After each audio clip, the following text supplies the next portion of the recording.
തിരികെ ചർച്ചയിലേക്ക് വരികയാണ്. നമ്മുടെ വിദ്യാലയങ്ങൾക്ക് കലാലയങ്ങൾക്ക് വേണ്ടത് ഇടിമുറിയല്ല, പഠനമുറി മാത്രമാണ്. ഇപ്പോൾ നമ്മോടൊപ്പം ടെലിഫോൺ ലൈനിൽ ശ്രീ സെബാസ്റ്റ്യൻ പോൾ കൂടി ചേരുന്നുണ്ട്. ശ്രീ സെബാസ്റ്റ്യൻ പോൾ, ഈ 2 ദിവസങ്ങളിലായി കണ്ടുകൊണ്ടിരിക്കുന്ന വലിയൊരു പ്രതിഷേധം ഒരു ഒറ്റപ്പെട്ട സംഭവമല്ല എന്ന് വ്യക്തമാക്കുന്ന രീതിയിലാണ് തുടർച്ചയായി ഞങ്ങൾക്ക് വരുന്ന ഫോൺ കോളുകൾ. പലയിടങ്ങളിൽ നിന്നും കുട്ടികൾ വിളിച്ചു പറയുകയാണ്, ഞങ്ങൾക്ക് പലർക്കും പേര് പോലും പറയാൻ ബുദ്ധിമുട്ടുണ്ട്, പക്ഷേ ഇത്തരം സംഭവങ്ങൾക്ക് ഞങ്ങളും സാക്ഷിയാകുന്നുണ്ട്, പലതും ഞങ്ങൾ അനുഭവിക്കുന്നുണ്ട്. ഇടിമുറികൾ എന്ന രീതിയിൽ ഒരു കോളേജുകൾ കേന്ദ്രീകരിച്ച് ഇത്തരത്തിൽ ഒരു മുറി മാറുക, അവിടെ ചെന്നാൽ എന്തും കുഞ്ഞുങ്ങളെ ചെയ്യാമെന്നൊരവസ്ഥയിലേക്ക് കാര്യങ്ങൾ പോകുക എന്നൊക്കെ പറയുമ്പോൾ ഇത്തരം കോളേജുകൾ കേന്ദ്രീകരിച്ച് നടക്കുന്ന ഈ ഒരു സംഭവത്തെ എങ്ങനെയാണ് കാണുന്നത് ശ്രീ സെബാസ്റ്റ്യൻ പോൾ? മുതൽ ഇടിമുറി വരെ പല പേരുകളും കേൾക്കുന്നുണ്ട്. ഒരു വിദ്യാഭ്യാസ സ്ഥാപനത്തിൽ കേൾക്കാൻ പാടില്ലാത്തതെല്ലാം നമ്മൾ കേട്ടുകൊണ്ടിരിക്കുകയാണ്.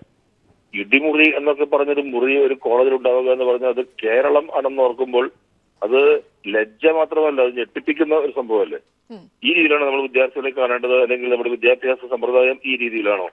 അതിനെയൊക്കെ ന്യായീകരിക്കുന്ന അധ്യാപകരും മറ്റുള്ളവരും ഒക്കെ. തീർച്ചയായും ഗവൺമെന്റ് ഇതിൽ വളരെ ശക്തമായ രീതിയിൽ ഇടപെടേണ്ടിയിരിക്കുന്നു. ഇത്തരത്തിലുള്ള പ്രാകൃതമായ അവസ്ഥകളും വ്യവസ്ഥകളും ഒന്നും നമ്മുടെ വിദ്യാഭ്യാസ സ്ഥാപനങ്ങൾ ഉണ്ടാകാൻ പാടില്ല. അത് സ്കൂളായാലും കോളേജായാലും കുട്ടികളുടെ അന്തസ്, അത് അവരുടെ ഭരണഘടനാപരമായ അവകാശമാണ്, അവരുടെ ഡിഗ്നിറ്റി. ആ ഡിഗ്നിറ്റി നിലനിർത്തിക്കൊണ്ട് വിദ്യ അഭ്യസിക്കുന്നതിനുള്ള സൗകര്യം ഉറപ്പാക്കി കൊടുക്കുന്നതിനുള്ള ഉത്തരവാദിത്വം അധികൃതർക്കുണ്ട്. ഒരുപക്ഷെ ശ്രീ സെബാസ്റ്റ്യൻ പോൾ, ഇത്തരം സംഭവങ്ങളിൽ ഇടപെടാതിരിക്കാനുള്ള ചില കാര്യങ്ങൾ, അതിപ്പോ പണത്തിന്റെ ഭാഗമായിട്ടാകാം, അല്ലെങ്കിൽ മറ്റ് ഇവരൊക്കെ പറയുന്നത് പോലെ, മാനേജ്മെന്റ് ഒക്കെ പറയുന്ന പോലെ മറ്റെന്തെങ്കിലും ഹോൾഡൊക്കെ ആകാം. പക്ഷെ അങ്ങനെ ഒരു സാഹചര്യം ഉണ്ടാക്കി വെച്ചിരിക്കുകയാണ്. ഇതിനെ എങ്ങനെ മറികടക്കാനാകും? ഒരുപക്ഷെ സർക്കാർ ഇടപെടേണ്ടതുണ്ട്, പല രീതിയിലുള്ള ഇടപെടലുകൾ ഉണ്ടാകേണ്ടതുണ്ട്. പക്ഷെ ഇതൊക്കെ ഞങ്ങൾക്ക് ബാധകമല്ല എന്നൊരവസ്ഥയിലേക്ക് എങ്ങനെയാണ് സ്വാശ്രയ മാനേജ്മെന്റുകൾ പോകുന്നത്? ഇവിടെ സർക്കാരിന്റെ ഇടപെടൽ അനിവാര്യമാണ്, അത് നമുക്ക് ഒഴിവാക്കാൻ കഴിയില്ല. പക്ഷെ അതോടൊപ്പം തന്നെ രക്ഷകർത്താക്കളുടെ മനോഭാവം എന്താണ്? ഇതൊക്കെ ചെയ്താലാണ് തങ്ങളുടെ കുട്ടികൾ നന്നാകുന്നത് എന്ന മിഥ്യാധാരണയിൽ ഈ സ്ഥാപനങ്ങൾ ആവശ്യപ്പെടുന്ന പണമത്രയും കൊടുത്തുകൊണ്ട് കുട്ടികളെ അപമാനിക്കുക, ഈ രീതിയിൽ അവരെ ഉപദ്രവിക്കുക, അതിനൊക്കെ രക്ഷകർത്താക്കളും മൗനമായെങ്കിലും ദയവായി തുടരുക ശ്രീ സെബാസ്റ്റ്യൻ പോൾ. വിദ്യാഭ്യാസ മന്ത്രി ശ്രീ പ്രൊഫസർ സി രവീന്ദ്രനാഥ് നമ്മോടൊപ്പം ടെലിഫോൺ ലൈൻ ചേരുന്നുണ്ട്.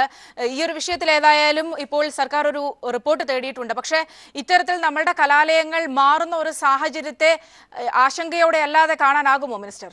വളരെ ആശങ്കയോടെ തന്നെ കാണുന്നത്. ചില കഴിഞ്ഞ കുറച്ച് ദിവസം മുമ്പ് റാഗിങ് നടന്നു, ഇത് ആത്മഹത്യയിലേക്ക് നയിക്കുന്ന എന്തോ നടന്നിരിക്കുന്നു. ഇതെല്ലാം വളരെ ആശങ്കയോടുകൂടി തന്നെയാണ് സർക്കാർ കാണുന്നത്. അതുകൊണ്ട് തന്നെ അതിന് ശാശ്വത പരിഹാരമുണ്ടാകത്തക്ക രീതിയിൽ ജനകീയ പങ്കാളിത്തത്തോടെ ദീർഘവീക്ഷണത്തോടെ പരിപാടി തയ്യാറാക്കാൻ സർക്കാർ ശ്രമിക്കുകയാണ്. ഇപ്പോ സർവകലാശാലയ്ക്കും അതുപോലെ തന്നെ ടെക്നിക്കൽ എഡ്യൂക്കേഷൻ ഡയറക്ടർക്ക് നിർദ്ദേശം കൊടുത്തു കഴിഞ്ഞു പ്രാഥമിക അന്വേഷണം നടത്തി റിപ്പോർട്ട് സമർപ്പിക്കുന്നതിന്. അതിലൂടെ സംഭവിച്ചത് എന്താണ് എന്നറിഞ്ഞുകൊണ്ട് ഇടപെടാനുള്ള തീരുമാനമാണ് സർക്കാർ.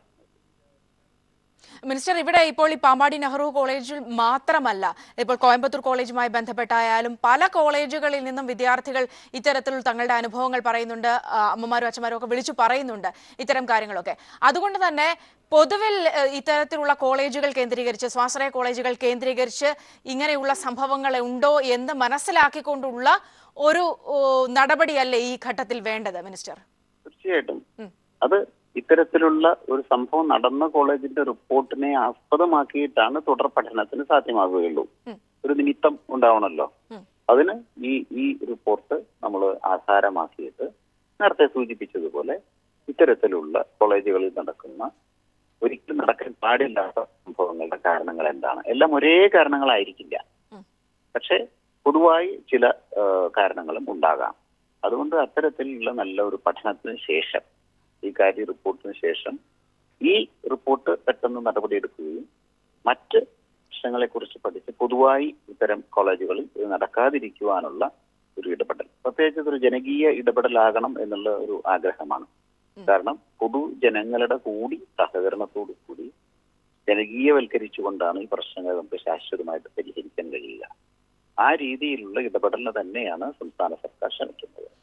ഒരുപക്ഷെ മിനിസ്റ്റർ, ഇവിടെ ഏറ്റവും അപകടകരമായ ഒരു അവസ്ഥ എന്ന് പറയുന്നത് മാതാപിതാക്കൾ പോലും ഈ വിഷയം പുറത്തു പറയാൻ ഭയപ്പെടുന്നു. ഇപ്പോഴും പലരും ഈ വിഷയത്തിൽ പ്രത്യക്ഷ വന്ന കാര്യങ്ങൾ പറയാൻ ഭയപ്പെടുന്നുണ്ട്. അവർക്ക് കുറച്ചുകൂടി ആത്മവിശ്വാസം നൽകേണ്ടതുണ്ട്. അതിനുകൂടി സർക്കാരിന്റെ ഭാഗത്തു നിന്നും എന്തെങ്കിലും നീക്കങ്ങൾ ഉണ്ടാകുമോ? തീർച്ചയായിട്ടും, അതിനാണ് ഞാൻ പറഞ്ഞത്. അതാണ് ജനകീയവൽക്കരിക്കുക എന്ന് പറഞ്ഞത്. ഇപ്പോൾ പല ക്യാമ്പസുകളും ജനാധിപത്യവൽക്കരിക്കപ്പെടാത്തത് കൊണ്ടാണ് പലരും ഭയത്തോടുകൂടി പലതും പറയാതിരിക്കുന്നതും ഒക്കെ. അതുകൊണ്ട് തന്നെ സാധാരണ നമ്മുടെ മറ്റു ക്യാമ്പസുകളെ പോലെ തന്നെ ജനാധിപത്യ സംസ്കാരമുള്ള ക്യാമ്പസുകളാക്കി മാറ്റിക്കഴിഞ്ഞാൽ സുതാര്യത അവിടെ ഉണ്ടാകുകയും ഇത്തരത്തിലുള്ള പ്രശ്നങ്ങൾ ആവർത്തിക്കാതിരിക്കുകയും ചെയ്യും. സുതാര്യത ഇല്ലാത്ത ഒരു സന്ദർഭത്തിൽ, ജനാധിപത്യവൽക്കരണം നടക്കാത്ത ഒരു ക്യാമ്പസിൽ പലതും പണ്ടും ഇതുപോലെ നടന്നിട്ടുണ്ട്. അതുകൊണ്ട് തന്നെ ഇപ്പൊ പൊതു വിദ്യാഭ്യാസ സംരക്ഷണ യജ്ഞം എന്ന പരിപാടി വിദ്യാലയങ്ങളുടെ ജനാധിപത്യവൽക്കരണം ഉദ്ദേശിക്കുന്നതിന് വേണ്ടിയിട്ടാണ്. ക്യാമ്പസുകളിൽ പലതരത്തിലുള്ള ലഹരി ഉപയോഗങ്ങളും ലഹരി പദാർത്ഥങ്ങളുടെ ഉപയോഗങ്ങളും ഇതെല്ലാം നടന്നുകൊണ്ടിരിക്കുന്നത്. ഇതെല്ലാം പൊതുജനങ്ങളുടെ ശ്രദ്ധയുടെ പശ്ചാത്തലത്തിൽ സർക്കാർ നിരീക്ഷിക്കുമ്പോഴാണ് ഇവയ്ക്കെല്ലാം ശാശ്വതമായി പരിഹാരം ഉണ്ടാക്കാൻ കഴിയുക. അതുകൊണ്ട് തന്നെ വളരെ ദീർഘവീക്ഷണത്തോടുകൂടി ജനങ്ങളുടെ പങ്കാളിത്തത്തോടുകൂടി സർക്കാർ ഇക്കാര്യം വളരെ ഗൗരവമായി കാണുകയും ഈ പ്രശ്നം പരിഹരിക്കാനുള്ള നടപടികളെടുക്കുകയും ചെയ്യും. വളരെ നന്ദി മിനിസ്റ്റർ, ഈ അവസരത്തിൽ ഞങ്ങളോട് പ്രതികരിച്ചതിന്. ഈ വിഷയത്തിൽ അന്വേഷിച്ച് ഈ ഒരു വിഷയം അടിസ്ഥാനമാക്കിക്കൊണ്ട് തന്നെ പൊതുവിൽ നമ്മളുടെ സ്വാശ്രയ മാനേജ്മെന്റുകളുടെ കീഴിലുള്ള കോളേജുകളിൽ സംഭവിക്കുന്ന കാര്യങ്ങളെക്കുറിച്ച് ഒരു വിശദമായ പഠനം നടത്തുമെന്നൊരു ഉറപ്പാണ് മിനിസ്റ്റർ നൽകിയിട്ടുള്ളത്. ഏതായാലും തിരികെ ചർച്ചയിലേക്ക് നമ്മൾ കടക്കുകയാണ്. ശ്രീ പി ബിജു കൂടി നമ്മോടൊപ്പം ചേരുന്നുണ്ട്.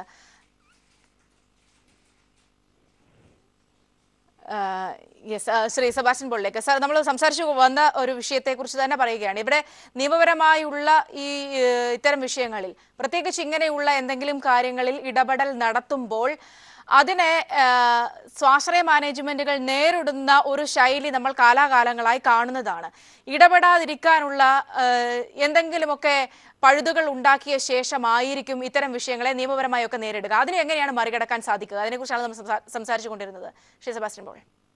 സ്വാശ്രയ മാനേജ്മെന്റുകളുടെ സ്വാധീനം വളരെ വലുതാണ്.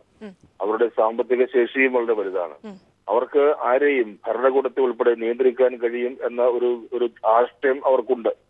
അതിനെ മറികടക്കുന്നതിന് ഉള്ള ഇപ്പം ബഹുമാനായ മന്ത്രി ചൂണ്ടിക്കാണിച്ചതുപോലെ പൊതുജനങ്ങളുടെ സമൂഹത്തിന്റെ ഒരു ഇടപെടൽ അവിടെ ആവശ്യമുണ്ട്. പക്ഷെ ഇവിടെ ഏറ്റവും ഭയപ്പെട്ട് കഴിയുന്നത് മാതാപിതാക്കളാണ്. തങ്ങളുടെ കുട്ടികളെ യുദ്ധമുറിയിലിട്ട് ചില ഭർത്താക്കന്മാർ ശാരീരികമായി ആക്രമിക്കുന്നു എന്നറിഞ്ഞിട്ട് പോലും അതിൽ ഇടപെടുന്ന പ്രതികരിക്കുന്നതിനുള്ള ശേഷിയില്ലാത്തൊരു സമൂഹം ഇവിടെയുണ്ട്, മാതാപിതാക്കളുണ്ട്.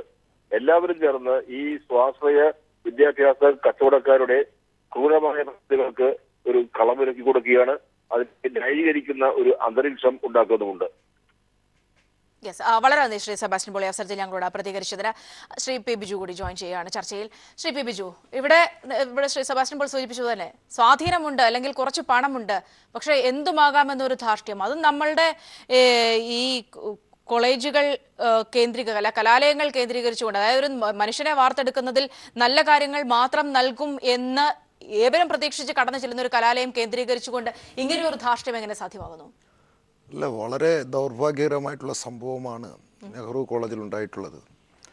ഇതിനകത്ത് പല പ്രശ്നങ്ങളും ചർച്ച ചെയ്യപ്പെടേണ്ടതായിട്ടുണ്ട്. ഒന്ന്, ഇപ്പോൾ ആരോപണം ഉന്നയിക്കപ്പെടുന്നത് മാനേജ്മെൻറ്റ് നേരെയും PROയ്ക്ക് നേരെയും മറ്റു ചില ആൾക്കാർക്ക് നേരെയാണ്. യഥാർത്ഥത്തിൽ വിദ്യാർത്ഥികളുടെ അച്ചടക്കവുമായി ബന്ധപ്പെട്ട് മറ്റു കാര്യങ്ങളൊന്നും പരിശോധിക്കാൻ അവർക്കൊരു അവകാശമില്ല.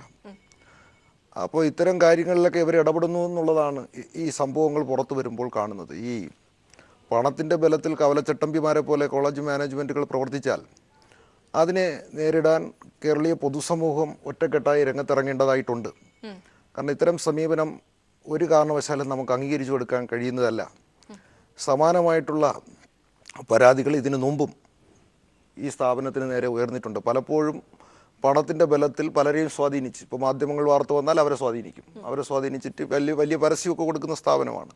അപ്പോൾ പല രൂപത്തിലുള്ള ദുസ്വാധീനങ്ങൾ ഉപയോഗിച്ചുകൊണ്ടാണ് ഇത്തരം പ്രവണതകൾ, ഇത്തരം പ്രവൃത്തികൾ ഇവർ നടത്തിക്കൊണ്ടിരിക്കുന്നത്. ഇത് കേരളം പോലുള്ള ഒരു സംസ്ഥാനത്ത് ഇത് ഒരിക്കലും നമുക്ക് അംഗീകരിച്ചു കൊടുക്കാൻ കഴിയില്ല. ഇതിനെതിരെ ശക്തമായ നിലപാട് സ്വീകരിക്കണം. ഇവിടെ നിങ്ങൾ കാണിക്കുന്ന ചിത്രങ്ങളിൽ തന്നെ കാണുകയാണ്, അടിക്കുകയാണ്. അങ്ങനെ അടിക്കാനുള്ള അവകാശം ഇവർക്ക് ആർക്ക് നൽകിയിട്ടുള്ളത്? ക്രിമിനൽ കേസ് എടുക്കേണ്ട സാഹചര്യമാണ് അവിടെ നിലനിൽക്കുന്നത്. അപ്പോൾ ഇത്തരം സമീപനം സ്വീകരിക്കേണ്ട മാനേജ്മെൻറ്റുകളെ കർശനമായി നിലക്ക് നിർത്താൻ സർക്കാർ ഇടപെടണം. അതോടൊപ്പം തന്നെ പൊതുസമൂഹവും ഈ ധാർഷ്ട്യവും ധിക്കാരവും ഈ പണത്തിൻ്റെ ബലത്തിൽ കാണിക്കുന്ന ഈ തോന്നിയവാസവും അംഗീകരിച്ചു കൊടുക്കാൻ വേണ്ടി പാടില്ല. ഇതിനെതിരെ ശക്തമായിട്ടുള്ള നിലപാട് സ്വീകരിക്കും. ഇപ്പോൾ തിരികെ എത്താം. ഇപ്പോൾ ഏതായാലും പാമ്പാടി നെഹ്റു കോളേജിലെ ഒരു മുൻ വിദ്യാർത്ഥി കൂടിയായ ബ്രൗണി, കോയമ്പത്തൂർ നെഹ്റു കോളേജിലെ ഒരു മുൻ വിദ്യാർത്ഥി കൂടിയായ ബ്രൗണി നമ്മോടൊപ്പം തത്സമയം ചേരുന്നുണ്ട്. ബ്രൗണി, പല വിദ്യാർത്ഥികൾ അവിടെയുള്ള കാര്യങ്ങൾ നമ്മൾ പറയുകയുണ്ടായി, 2 ഇടിമുറി അടക്കം ഉണ്ട് എന്നതടക്കമുള്ള കാര്യങ്ങൾ. എന്താണ് ബ്രൗണിയുടെ അനുഭവം, എങ്ങനെയാണ് പറയുന്നത്?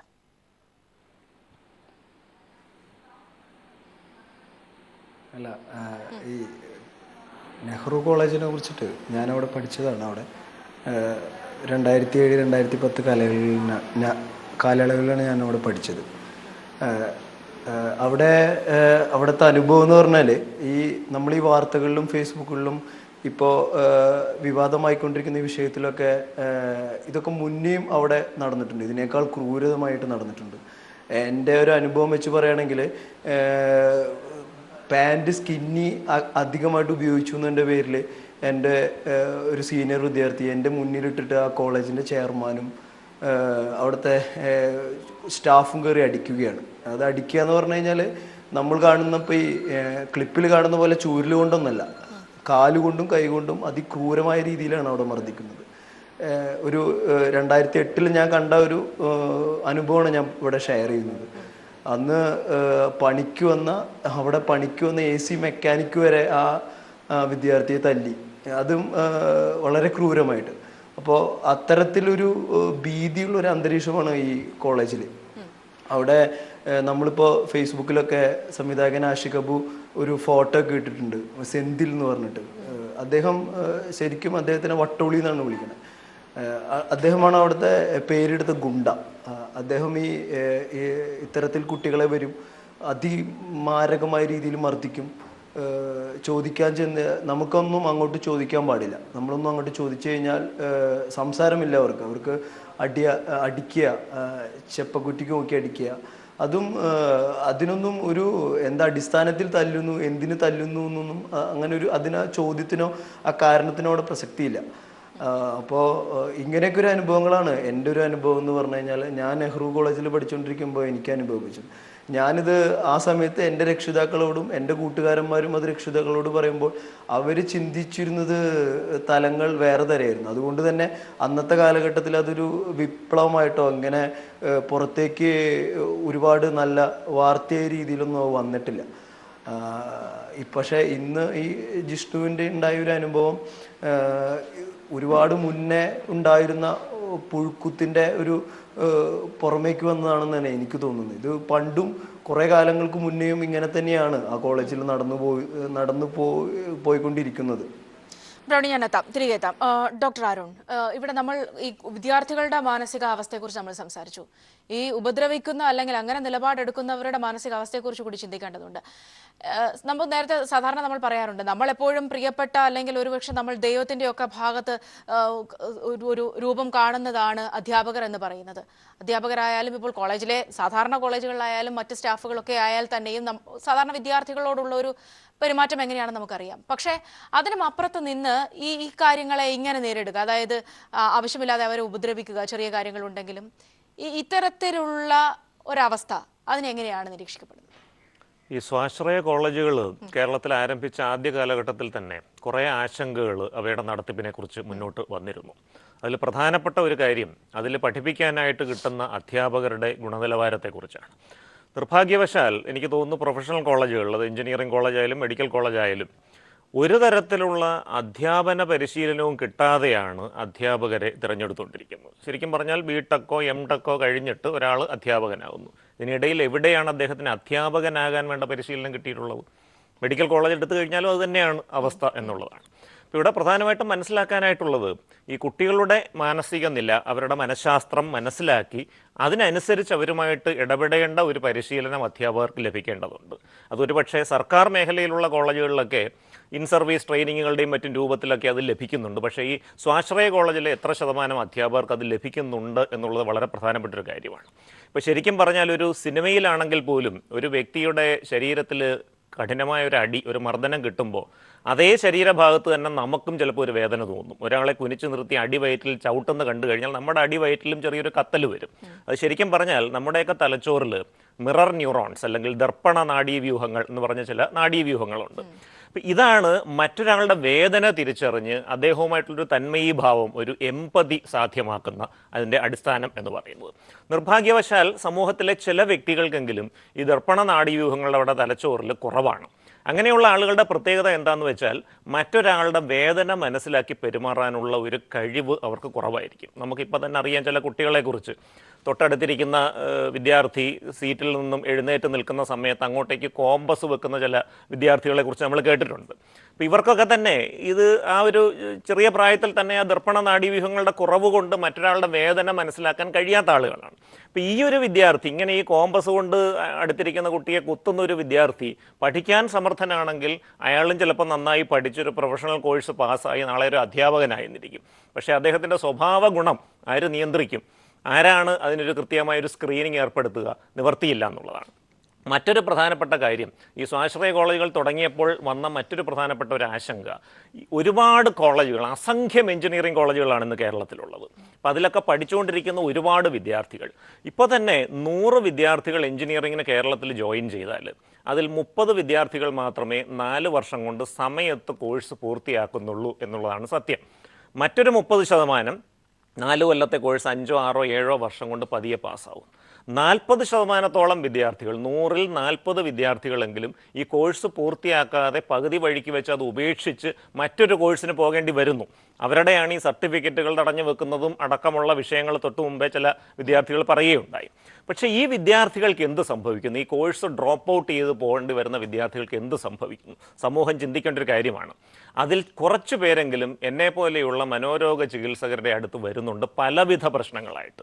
മാനസിക സമ്മർദ്ദങ്ങളായിട്ട്, വിഷാദരോഗം ബാധിച്ച്, ഉറക്കം നഷ്ടപ്പെട്ട്, ഈ സമ്മർദ്ദം മറികടക്കാൻ ലഹരി വസ്തുക്കളുടെ ഉപയോഗത്തിലേക്ക് വ്യാപകമായി പോകുന്നൊരവസ്ഥയും ചില കുട്ടികളിലെങ്കിലും വരുന്നുണ്ട്. ഇവരൊക്കെ മോശക്കാരാണോ? ബുദ്ധി കുറഞ്ഞവരാണോ? ഒരിക്കലുമല്ല. ഒരുപക്ഷെ ഈ വരുന്ന പല ആളുകളും നന്നായി കഥ എഴുതുന്നു, കവിത എഴുതുന്നു, എന്നേക്കാൾ മനോഹരമായി സംസാരിക്കാൻ അറിയുന്ന ആളുകളാണ്. ഒരുപക്ഷെ ഭാഷ പഠിച്ചിട്ട് ഒരു മാധ്യമപ്രവർത്തനത്തിൻ്റെ മേഖലയിലേക്ക് വന്നാൽ വളരെ തിളങ്ങാൻ കഴിവുള്ള ഒരുപാട് ആളുകൾ ആ കൂട്ടത്തിലുണ്ട്. നല്ല ചിത്രകാരന്മാരുണ്ട്, നല്ല ഗായകരുണ്ട്. മറ്റ് പല മേഖലകളിലും പഠിക്കാൻ പോയി കഴിഞ്ഞാൽ വളരെ പെട്ടെന്ന് നല്ല നിലയിൽ എത്താവുന്ന ആളുകളുണ്ട്. അപ്പോൾ അവരുടെ അഭിരുചിക്കനുസരിച്ചുള്ള ഒരു കോഴ്സിലേക്ക് അവരെ വിട്ടില്ല. മാത്തമാറ്റിക്കോ ലോജിക്കൽ ഇൻ്റലിജൻസ് അല്ലെങ്കിൽ ഗണിത യുക്തി സംബന്ധമായ ബുദ്ധി എന്നൊരു സംഗതിയുണ്ട്. ഇത് എല്ലാ മനുഷ്യർക്കും ഉണ്ടാവണമെന്നില്ല. ഒരുപക്ഷെ എന്നെ പോലെയുള്ള ഡോക്ടർമാർക്കൊക്കെ അത് കുറവാണ്. അതുകൊണ്ടാണ് ഞങ്ങൾ കണക്ക് ഉപേക്ഷിച്ച് മറ്റൊരു മേഖലയിലേക്ക് പോയിരിക്കുന്നത്. ഇപ്പോൾ എന്നെ പിടിച്ച് ഒരു എഞ്ചിനീയറിംഗ് കോളേജിൽ നിർബന്ധിച്ച് കൊണ്ട് ചേർത്തിരുന്നെങ്കിൽ എന്താകുമായിരുന്നു എൻ്റെ അവസ്ഥ എന്ന് ഞാൻ തന്നെ ആലോചിക്കാറുണ്ട്. അപ്പോൾ പലപ്പോഴും മാതാപിതാക്കൾ ഈ കുട്ടികളുടെ അഭിരുചി എന്താണ്, അവരുടെ കഴിവെന്താണ്, കഴിവുകേട് എന്താണെന്ന് മനസ്സിലാക്കാതെ തൊഴിൽ സാധ്യത കൂടുതലുള്ളൊരു കോഴ്സാണ് എന്നുള്ളത് കൊണ്ട് മാത്രം 4 വർഷം കൊണ്ട് പൂർത്തിയാവും, അത് കഴിഞ്ഞ് തൊഴിൽ കിട്ടും, 21 വയസ്സിൽ ജോലിയാവും, അതോടുകൂടി നമ്മുടെ ബാധ്യതകൾ കഴിഞ്ഞു എന്നുള്ളൊരൊറ്റ കാരണം കൊണ്ട് എഞ്ചിനീയറിങ്ങിന് കുട്ടികളെ തള്ളിവിടുന്ന ഒരു സാഹചര്യം ഇന്ന് കേരളത്തിൽ നിലവിലുണ്ട്. ഇത് തന്നെയാണ് ഒരുപാട് കുട്ടികളുടെ മാനസിക നിലയെ ബാധിക്കുന്നൊരവസ്ഥയിലേക്ക് വരുന്നു. അവർക്ക് മാനസിക രോഗങ്ങൾ വരുന്നു, വിഷാദം ബാധിക്കുന്നു, ആത്മഹത്യാ പ്രവണത വരുന്നു, ലഹരികളിലേക്ക് അവർ പോകുന്നൊരു സ്ഥിതി വരുന്നു. ഈ ഒരു വശം കൂടെ നമ്മുടെ പൊതുസമൂഹം മനസ്സിലാക്കേണ്ടതുണ്ട്. കുട്ടികളുടെ അഭിരുചികൾ മനസ്സിലാക്കി അതിനനുസൃതമായ കോഴ്സുകളിലേക്ക് വിടാനായിട്ട് മാതാപിതാക്കൾ മുൻകൈ എടുക്കണമെന്നൊരു അപേക്ഷ കൂടെ എനിക്ക് കേരള സമൂഹത്തിന് മുൻപിൽ വയ്ക്കാനുണ്ട്. ഇസായാലും വളരെ വേഗം ചർച്ചയിലേക്ക് തിരികെ എത്താം. ഒരു ഇടവേളയിലേക്ക് കൂടി പോകേണ്ടതുണ്ട്. ഇടവേളയ്ക്ക് പോയ ശേഷം തിരികെ ചർച്ചയിലേക്ക് വരികയാണ്. ചിന്ത, ഇവിടെ നേരത്തെ പല ഘട്ടങ്ങൾ നമ്മൾ സൂചിപ്പിച്ചതാണ്. മാതാപിതാക്കൾ പലപ്പോഴും ഈ വിഷയത്തിൽ ഇടപെടുന്നതിൻ്റെ ഒരു ഭയങ്കര പ്രശ്നം, അതായത് ഇത്തരം പ്രശ്നങ്ങളൊക്കെ ഇതൊന്ന് കണ്ണടച്ചാൽ അങ്ങ് തീർന്നു പൊക്കോളും, എങ്ങനെയും കുട്ടികളുടെ പഠിത്തം കഴിഞ്ഞ് ഇറങ്ങിക്കോളും എന്നൊരു ചിന്ത ഇപ്പോഴും പലർക്കും ഉണ്ട്. ഒരുപക്ഷെ ഈ ഒരു വിഷയത്തോടു കൂടിയൊക്കെ തന്നെ ആൾക്കാരൊരു തുറന്ന് പറയാനുള്ളൊരു ഉണ്ടായിട്ടുണ്ട്. പ്രത്യേകിച്ച് ഇനി കമ്മീഷന്റെ ഭാഗത്തുനിന്നും ഇത്തരം ഒരു വലിയ നിരീക്ഷണത്തിലേക്കൊക്കെ കാര്യങ്ങൾ വരുമ്പോൾ എങ്ങനെയായിരിക്കും? നമുക്കൊരു വളരെ സുപ്രധാനമായ ഒരു വിഷയമുണ്ട്. ഇതിലേക്കൊരു ഇടപെടൽ നടത്തേണ്ടതുണ്ട് എന്ന് കൂടി അവർ ബോധവാന്മാരാവേണ്ടതുണ്ട്. ഇത്തരം വിഷയങ്ങൾ പുറത്തു കൊണ്ടുവരാൻ വേണ്ടി എങ്ങനെയായിരിക്കും ആ വിഷയങ്ങളെ ഏകോപിപ്പിക്കുക കമ്മീഷൻ? തീർച്ചയായും ഇതുവരെയുള്ള പ്രശ്നം എന്ന് പറയുന്നത് വിദ്യാർത്ഥികൾക്ക് അല്ലെങ്കിൽ യുവാക്കൾക്ക് ഒരു പ്രശ്നം വരുമ്പോൾ അവർക്ക് സമീപിക്കാൻ ഒരു ഫോറം ലഭിക്കുന്നില്ല എന്നൊരു പ്രശ്നം പലപ്പോഴും നിലനിൽക്കുന്നുണ്ട്. പ്രത്യേകിച്ചും നമ്മുടെ ആർട്സ് ആൻഡ് സയൻസ് കോളേജുകളിലാണെങ്കിൽ അവിടെ ജനാധിപത്യ വേദികളുണ്ട്, പ്രധാനമായിട്ടുള്ള രാഷ്ട്രീയ പ്രസ്ഥാനങ്ങൾ, സംഘടനാ പ്രവർത്തനങ്ങളൊക്കെ ഉള്ളതുകൊണ്ട് കുട്ടികൾക്ക് കൂടുതൽ തുറന്നു പറയാൻ കഴിയുന്നുണ്ട്. പക്ഷേ ഇത്തരം സ്വാശ്രയ മാനേജ്മെന്റുകളെ സംബന്ധിച്ച് അവർ ഇതിനെല്ലാം കൂച്ചുവിലങ്ങിടുന്നത് കൊണ്ട് പരാതി പറയുവാൻ ഒരു ഇടമില്ലാത്ത അവസ്ഥയിലേക്ക് പലപ്പോഴും രക്ഷിതാക്കളും അതോടൊപ്പം തന്നെ വിദ്യാർത്ഥികളും എത്തുന്നു. വിദ്യാർത്ഥികൾക്ക് ഒരു പ്രശ്നമുണ്ടെങ്കിൽ അവർ രക്ഷിതാക്കളോട് പറയുന്നു. രക്ഷിതാക്കൾക്ക് ഇത് വന്ന് പറയേണ്ടത് കോളേജ് അധികാരികളുടെ അടുത്ത് തന്നെയാണ്. ഞാൻ നേരത്തെ സൂചിപ്പിച്ചു, കൊല്ലത്തുള്ള ഒരു സ്ത്രീ, ഒരമ്മ, അവർ മകൻ നെഹ്റു കോളേജിൽ പഠിക്കുന്ന കുട്ടി, അവര് ഈ കുട്ടിയുടെ പരാതിയുമായി ചെല്ലുന്ന സമയത്ത് മാതാപിതാക്കളുടെ അടുത്ത് ഉൾപ്പെടെ വളരെ മോശപ്പെട്ട സമീപനമാണ് അവിടുത്തെ സ്റ്റാഫ് സ്വീകരിക്കുന്നത്. അപ്പോൾ അത്തരത്തിലുള്ള സമീപനങ്ങൾ ഉണ്ടാകുന്ന സാഹചര്യത്തിൽ ഇവർക്ക് പരാതികളുമായി എത്താൻ കഴിയുന്ന ഒരു വേദി ഉണ്ട് എന്ന ബോധ്യത്തിലേക്ക് നമ്മുടെ സമൂഹം എത്തേണ്ടതുണ്ട്. കേരള സംസ്ഥാന യുവജന കമ്മീഷനെ സംബന്ധിച്ച് യുവാക്കൾ 18 വയസ്സിനും 40 വയസ്സിനും ഇടയിലുള്ള യുവജനങ്ങളുടെ പ്രശ്നങ്ങൾക്കകത്ത് ഇടപെടാൻ വേണ്ടിയുള്ള ഒരു അർദ്ധ ജുഡീഷ്യൽ അധികാരമുള്ള ബോഡിയാണ്. പലപ്പോഴും യുവജന കമ്മീഷൻ രൂപപ്പെട്ടിട്ട് 3 വർഷം മാത്രമായതുകൊണ്ട് പൂർണ്ണമായ അർത്ഥത്തിൽ എല്ലാവരിലേക്കും ഇങ്ങനെ ഒരു വേദി ഉണ്ട് എന്നത് എത്തിയിട്ടില്ല.